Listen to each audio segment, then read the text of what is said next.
बिस्मिल्लाहिर्रहमानिर्रहीम। Dear students, आज lecture number 14 second year physics और आज का हमारा लेक्चर है energy stored in a capacitor. हम कैपेसिटर से रिलेटेड पहले 2 लेक्चर्स कर चुके हैं जिसमें हमने डिटेल के साथ कंसेप्ट लिया कैपेसिटर का, कैपेसिटेंस मेजर की पैरेलल प्लेट कैपेसिटर की, और उसके बाद हमने ये भी देखा कि अगर डाइलेक्ट्रिक इंसर्ट करें तो उससे कैपेसिटेंस कैसे इनहांस हो जाती है। और ये कैपेसिटर से रिलेटेड जो हमारी लेक्चर्स की सीरीज चल रही थी उसमें ये लास्ट है, energy store in a capacitor. Capacitor की डेफिनेशन, क्योंकि बार बार जब ये लॉन्ग क्वेश्चन पूछा जाता है तो ये पूछा जाता है what is capacitor and drive the relation for energy stored in capacitor. तो ये आप 2 लाइंस जो हम पहले भी कर चुके हैं, यहाँ पे भी आप दोबारा बता सकते हैं। 2 कंडक्टर्स और उनके दरमियान इंसुलेटर, इसको हम कैपेसिटर का नाम देते हैं, और इसका काम क्या है, टू स्टोर चार्ज और स्टोर इलेक्ट्रिकल एनर्जी। यहाँ पे मैंने 2 डायग्राम्स लिए हैं, ठीक है। उसकी वजह क्या है इसको भी थोड़ा सा अंडरस्टैंड करते हैं। ये देखें, capacitor as a device for storing electrical energy. अब ये जो लाइंस हैं इसको अंडरस्टैंड करने के लिए हम इन 2 डायग्राम्स का सहारा लेंगे। इनिशियली जो चार्ज है कैपेसिटर पे वो 0 है, क्योंकि प्लेट्स ये देखें खाली हैं, तो पोटेंशियल की वैल्यू भी क्या होगी, 0 होगी अक्रॉस द प्लेट्स। और जो पोटेंशियल डिफरेंस या ईएमएफ बैटरी की है वो V है। अब जैसे ही हम इसका कनेक्ट करते हैं तो यहां से चार्ज जो है ना, क्योंकि यहां इस V की वैल्यू ग्रेटर है और यहां पे V 0 है, तो इसलिए चार्ज फ्लो करेगा from higher potential to lower potential with current I। तो जैसे जैसे चार्ज यहां पे डिपॉजिट होगा उसी तरीके से पोटेंशियल जो है वो डेवलप होगा। इधर पॉजिटिव चार्ज है उसी टाइम उतना नेगेटिव चार्ज इस साइड पे डेवलप होगा, तो उसकी वजह से पोटेंशियल की वैल्यू बढ़ती जाएगी। अब शुरू में जो पोटेंशियल है वो 0 है और उसके बाद इसकी वैल्यू अचानक नहीं बढ़ेगी, आहिस्ता आहिस्ता इंक्रीमेंट होगी। जब आहिस्ता आहिस्ता इंक्रीमेंट होगी और मैक्सिमम वैल्यू जो है वो V तक पहुंचेगी, तो यहां पे टोटल जो वैल्यू है V की वो हम कैसे मेजर करेंगे, क्योंकि शुरू में 0 थी, बाद में आहिस्ता आहिस्ता बढ़ी है, तो फिर यहां पे हमें एवरेज वोल्टेज का कंसेप्ट लेना पड़ेगा।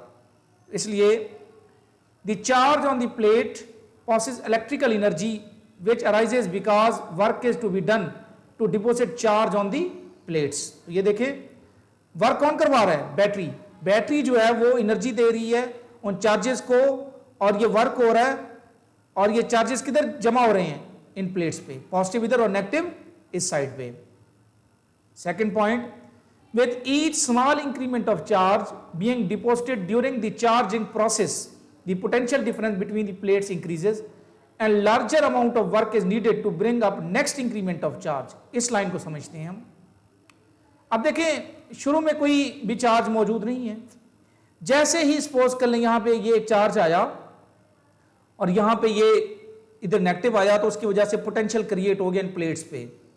अब होगा क्या कि उसकी वजह से एक करंट इस पॉजिटिव और नेगेटिव की वजह से इसकी अपोजिट डायरेक्शन में फ्लो करेगा, वो इस करंट को अपोज करेगा। इसका मतलब है, या यहां चार्ज अगर प्लस मौजूद है तो पीछे जाने वाला जो चार्ज की अमाउंट होगी वो ये भी पॉजिटिव है और जो आने वाला है वो भी पॉजिटिव, वो एक दूसरे को क्या करेंगे, रिपेल करेंगे। इसका मतलब है जैसे जैसे चार्ज की तादाद बढ़ती जाएगी आने वाले चार्जेस के लिए रिपल्शन भी बढ़ती जाएगी। तो फिर हमें क्या करना होगा, हमें जो फोर्स है, जो वर्क है, वो भी ज्यादा करवाना होगा। इसका मतलब है शुरू में हमें ज्यादा वर्क नहीं करवाना, क्योंकि अभी चार्जेस की तादाद कम है। जैसे जैसे चार्जेस की तादाद बढ़ेगी आने वाले चार्जेस के लिए रिपल्शन भी बढ़ती जाएगी। तो ये बात आपने इस वे से अंडरस्टैंड करनी है। इसीलिए मैं यहां बता रहा हूं, initially when capacitor is uncharged potential difference between the plates is 0। ये बात हम पहले कर चुके हैं। यहां पे देखें ये अनचार्ज है, कोई चार्ज मौजूद नहीं है, तो पोटेंशियल डिफरेंस क्या है, 0 है। उसके बाद हमने वर्क करवाया, बैटरी ने वर्क किया, चार्जेस जो है ना वो डिपोजिट होना शुरू हो गए और मैक्सिमम वैल्यू क्या हो गई, V हो गई। तो इसलिए यहां पे हम एवरेज वोल्टेज का कंसेप्ट लेंगे, 0 + V डिवाइडेड बाई 2। ठीक है, एवरेज आप ऐसे ही लेते हैं, 2 वैल्यूज हैं तो 2 पे डिवाइड कर देंगे। इनिशियल क्या था, 0, और मैक्सिमम वैल्यू क्या थी, V। तो आंसर क्या आ गया, V/2। अब यहां पे वर्क कितना करवाया गया है, चार्जेस को यहां से इन प्लेट्स पे लेके आने के लिए कितना वर्क करवाया गया है, तो इलेक्ट्रिकल वर्क आप कैसे मेजर करते हैं, और जितना वर्क करवाएंगे उतना पोटेंशियल एनर्जी स्टोर होगी उन प्लेट्स पे, उन कैपेसिटर की फॉर्म में अगर बात करें हम। तो चार्ज मल्टीप्लाइड बाय वोल्टेज, अब चार्ज की वैल्यू क्या है Q और वोल्टेज कितना है V/2, तो आपके पास इक्वेशन क्या बन जाएगी 1/2 QV।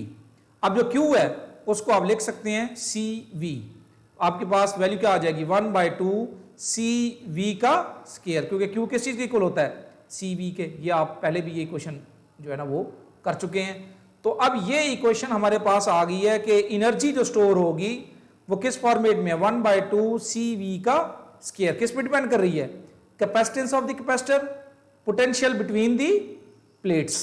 तो ये एक वे है एनर्जी को मेजर करने का, पोटेंशियल एनर्जी जो यहां पे स्टोर होगी प्लेट्स पे, ठीक है, वो हम कैसे मेजर कर सकते हैं। अगर हमें ये पता हो कि कैपेसिटेंस कितनी है कैपेसिटर की और V की वैल्यू कितनी है, तो हम यहां से, एक तो ये वे है, एक दूसरा वे ये है कि जैसे ये अगर ये पोटेंशियल एनर्जी है तो यहां पे पोटेंशियल एनर्जी की कौन सी टाइप है, ठीक है, उसको हम देखते हैं कि जैसे आप स्प्रिंग के अंदर देखते हैं तो हम वहां कहते हैं कि यह इलास्टिक पोटेंशियल एनर्जी है। अगर डैम की बात करते हैं तो हम कहते हैं यहाँ ग्रेविटेशनल पोटेंशियल एनर्जी है। तो यहां पे जो पोटेंशियल एनर्जी होगी उसकी कौन सी टाइप होगी, उसके लिए हमें थोड़ा सा और आगे बढ़ना होगा। तो ये इक्वेशन भी यूज होती है एनर्जी को मेजर करने के लिए।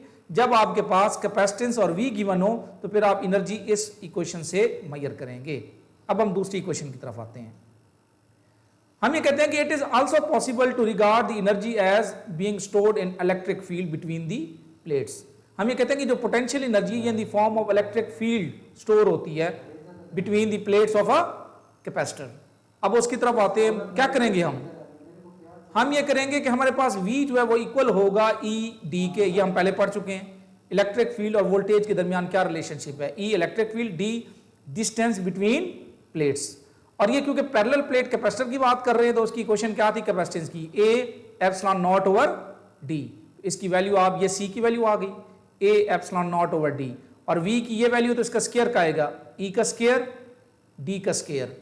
अब यहां से इस D को इसके साथ कैंसिल कर दें तो आपके पास इक्वेशन क्या बच जाएगी, ε0 डिवाइडेड बाय 2 E का square AD। A is the area and D is the distance between plates. तो ये AD आपको क्या देता है, ये देखें, ये एरिया A और इन दोनों के दरमियान जो डिस्टेंस है वो क्या होगा D होगा। तो ये आपको कैपेसिटर का वॉल्यूम मिलेगा। कैपेसिटर का वॉल्यूम किस चीज की इक्वल होगा, एरिया को अगर आप D से मल्टीप्लाई करें तो आपको क्या मिलेगा, कैपेसिटर का वॉल्यूम मिलेगा, उसका साइज मिलेगा आपको जी। तो यहां पे हमने एक और टर्म का इजाफा किया जिसको हम नाम दे रहे हैं एनर्जी डेंसिटी का। और एनर्जी डेंसिटी इक्वल होती है कि आपके पास उस कैपेसिटर की एनर्जी कितनी है और उसका साइज कितना है, उन दोनों की रेशो। अब एनर्जी की इक्वेशन ये है और नीचे आप वॉल्यूम को डिवाइड करें तो ये वॉल्यूम इस AD से कैंसिल हो जाएगा। आपके पास इक्वेशन क्या बच जाएगी एनर्जी डेंसिटी की 1/2 ε0 E का स्क्वायर। ये कांस्टेंट है तो इसका मतलब energy density is proportional to E का स्क्वायर। इसका मतलब क्या हुआ कि कैपेसिटर्स के दरमियान जो एनर्जी स्टोर होती है वो इन the form of electric field है। अगर आप इलेक्ट्रिक फील्ड को मेजर कर ले तो आप बता सकते हैं कि यहां पे एनर्जी की वैल्यू क्या होगी।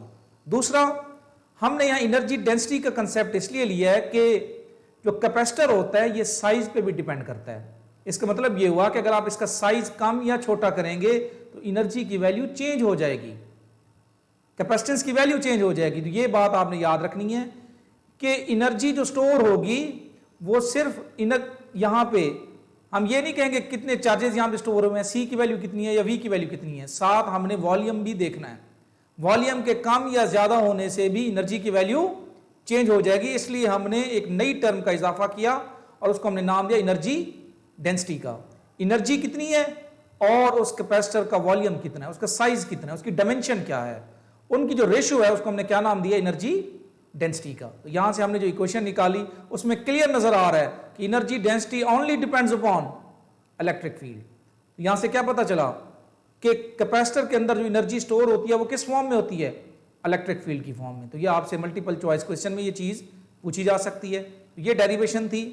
तो इसको अगर हम समराइज करें तो हमने क्या कहा कि शुरू के अंदर पोटेंशियल 0 है, जैसे ही आप वर्क करवाएंगे तो आहिस्ता आहिस्ता उस पर जो चार्ज है वो डिपॉजिट होना शुरू हो जाएगा। और मैक्सिमम वैल्यू कितनी हो जाएगी V। और क्योंकि कांस्टेंट रेट के साथ जो है ना वो स्टोर नहीं हुआ, तो इसलिए आपको यहां पे एवरेज वैल्यू की जरूरत पड़ेगी। तो ये एवरेज वैल्यू आ गई, और वर्क इक्वल होता है पोटेंशियल एनर्जी के, तो चार्ज मल्टीप्लाइड बाय वोल्टेज, और यहां से आपने एनर्जी की क्वेश्चन क्या निकाल ली, 1/2 CV का स्क्वायर। ये आपका आधा काम था। अगले पोर्शन में आपने क्या किया, आपने C और V इनकी वैल्यूज पुट कर दी, और सिंपली इसको आपने सिंप्लीफाई किया, तो ये क्वेश्चन आ गई। और अगर आप वॉल्यूम भी डिवाइड करते हैं, क्योंकि मैंने अभी आपको ये बात बताई थी कि कैपेसिटर जो है उसका साइज कम ज्यादा करने से एनर्जी की वैल्यू चेंज हो जाती है। जब आप एनर्जी को वॉल्यूम पे डिवाइड करेंगे तो आपके पास जस्ट ये इक्वेशन बच जाएगी। और इसमें क्या नजर आ रहा है, energy density is proportional to E का स्क्वायर। तो जो यहां पे एनर्जी स्टोर होगी वो किस फॉर्म में होगी, इन the form of electric field strength. इसका मतलब अगर इलेक्ट्रिक फील्ड की स्ट्रेंथ इंक्रीज हो रही है, इसका मतलब उसके अंदर एनर्जी की वैल्यू भी बढ़ रही है। तो this is all about energy stored in a capacitor.